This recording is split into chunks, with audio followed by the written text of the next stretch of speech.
Baik, ini adalah sistem air tanah atau sistem aquifernya, di mana pada suatu gunung atau dataran tinggi diisi oleh air. Jadi ada air hujan turun dan meresap pada daerah sini. Kemudian daerah tersebut ternyata ada suatu lapisan yang kedap air. Sehingga pada kondisi tertentu ada yang namanya water table ini, jadi garis tekanan yang sama. Nah, kita membuat suatu sumur, dia memiliki ketinggian yang lebih rendah dari garis water table-nya, maka akan terjadi pancaran air, sehingga seperti air mancur. Tetapi kalau dia berada di atas dari water table, maka hanya seperti air biasa saja.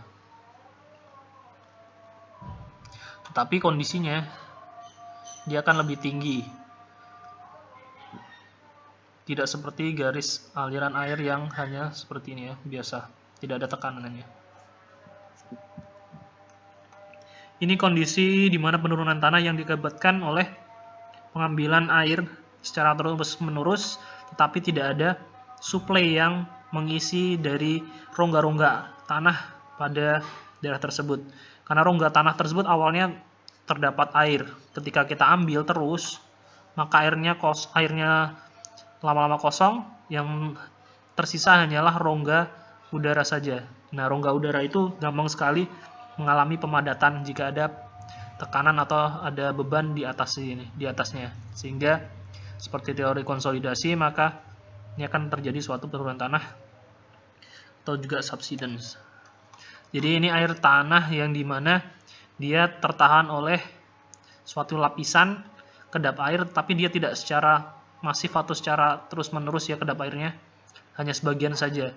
Jadi ketika ada air dia tertahan. Nah, ini biasanya mengelabuhi beberapa pembuat sumur tanah, di mana dia biasanya daerah tersebut hanya terjadi terdapat sumur yang kedalamannya 10 meter, tapi dia baru menggali 5 meter saja sudah ada airnya dan bagus. Nah, tapi ini kondisinya tidak akan bertahan lama, sehingga kita perlu menggali lagi hingga kedalaman yang sesuai dengan kondisi di sekitarnya. Jadi di sini ada beberapa kondisi mata air yang terjadi akibat beberapa jenis lapisan tanah dan juga bentuk-bentuk dari permukaan tanahnya juga. Jadi ini kondisi di mana airnya lapisan tanahnya dia bisa mengalirkan air semua. Nah, ketika kondisinya terjadi perbedaan ketinggian yang secara signifikan, yang awalnya dia menurun secara bertahap tetapi tiba-tiba dia langsung tegak lurus. Nah, kemungkinan di sini ada terjadi patahan yang bisa mengakibatkan keluarnya aliran air yang disebut dengan mata air juga.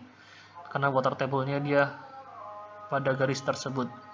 Dan di sini seperti ada bukit, tapi bukitnya lapisan atasnya dia menyimpan air, tapi pada kondisi kedalaman tertentu sudah tidak bisa meresapkan air tersebut, sehingga dia di ujung-ujung pertemuan antara lapisan yang tidak bisa lapisan yang kedap air itu bisa mengalirkan mata air.